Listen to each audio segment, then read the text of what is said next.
The deception, the betrayal, man. Negro, please. Hey, come on, guys. Alright, so today I just wanted to make this video real quick. It's just kind of a little letter, a little love letter to Hollywood, given the recent, just the recent shit that's been going on. You know, apparently it came to my attention today that the Slave One from Star Wars will be renamed due to its racist name. But I just gotta say, what the fuck is wrong with you guys? I mean, come on, you're just destroying the Star Wars fandom every day. Now, I don't have Disney Plus, so I'm not gonna be watching any of the shows and the little spin-offs because I don't really care. I'd rather watch a movie. The last movies kind of sucked, but now you're changing one of the most iconic ships, and from one of the most iconic bounty hunter characters, by the way, who is a bounty hunter that actually goes and kills people, and you know, does enslave people because he's a bounty hunter. You're gonna discredit and change the name of his ship because it's got the word slave in it? I mean, come on, guys. This is too much, okay? The diversity one, inclusion one, the non-white man one, redskin one. What do you want to call it? You know, I didn't like the Solo movies, right? The Han Solo origin movie, and I know a lot of people did, and you know, people always, that's a good debate where people are like, oh no, it was so good, and oh no, it wasn't good, or blah blah. But what if they make a Solo 2? What are they gonna rename the Millennium Falcon the Millennial Falcon because only the young generation seemed to like it, because everyone else who knew and followed Han Solo through the fucking, you know, original 3 films didn't want to see any of that and didn't care about how he got to where he was.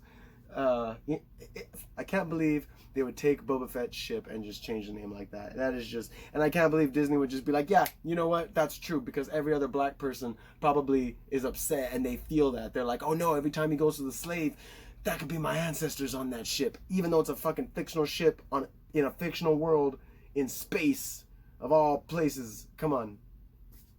I am very shocked. I am very taken back. Shame on you, Disney. Shame on you, Lucasfilm. Y'all niggas fucking crazy. Any of my black homies that like Star Wars, I feel like I can go to them and be like, yo, bro, does the Slave One upset you? And I'm pretty sure they'd be like, nah, dog, but Boba Fett, he tight. You know, like, what the fuck are they really? Unfortunately, I don't know if any of them would be like, oh my god, you know what, fuck that ship, man. That enslaves people, okay? That ship is a slavery that is a slavery vessel right there. Any person that he puts in that vessel is a slave. We must change that. I don't think I have any friends that are like that, but I mean, maybe I should, because then I would have been more on board with it. But I don't think I would have been on board with it. I think I would have just ended up losing those friends. So, you know, I don't know. So that's pretty ridiculous. And you know, I know the Star Wars movies are the Star Wars franchise is like a dead horse right now, right? Because the Disney's just kicking it, and it's just like popping out. It's just popping out more, like, you know, little spin-offs here and there. They're ready. But at the same time, man, that horse is dead. That horse is hurting, and Lucasfilm needs to step in and just either bring it back to the stable and nurse it back to health somehow, or let Jon Favreau like just take it and just caress its wounds and let it be, and hopefully walk it around and get it better. I don't know, but Jon Favreau can do it. He can definitely do it.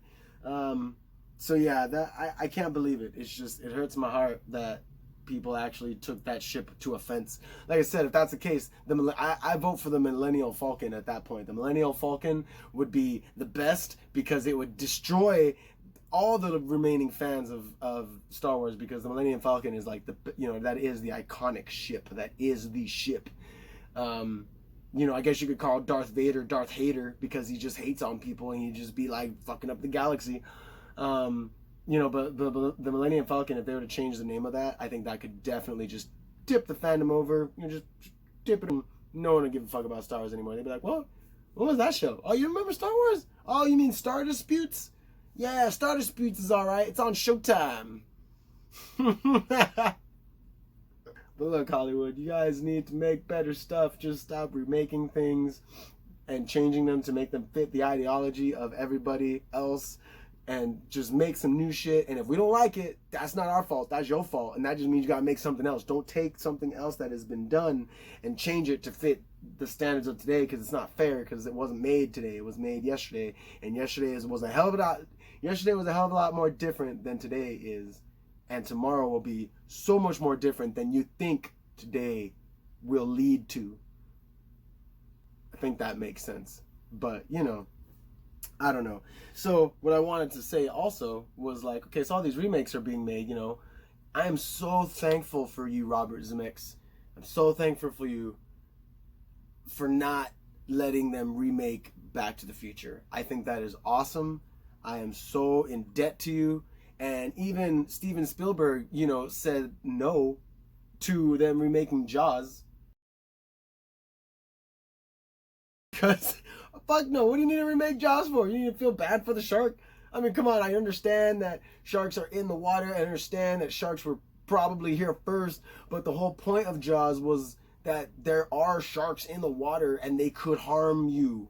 It's like a PSA. If you turn that around, what, you're going to make people be like, no, we got to go save the sharks. And then when the shark eats them, they're just like, fucking shark, I was trying to. No, the shark don't give a shit. I'm sorry, the shark does not care about your activist and activism that you do in the real world. They don't care about if you stand for PETA or if you don't. So a shark's gonna rip you out. A shark's gonna rip you a new one regardless.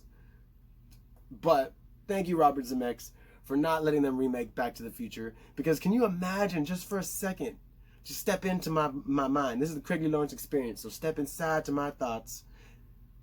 Now, imagine if they remade Back to the Future where they had Doc Brown casted as, like, I don't know, he could be Morgan Freeman, but we have to make him like a white guy because he's like the crazy scientist. So he has to be someone that could just play a frantic actor. Even William Dafoe. You can get William Dafoe to be Doc Brown. That should be crazy good. There you go. William Dafoe. So yeah, William Dafoe is Doc Brown. And then, I don't know, maybe Michael B. Jordan as Marty.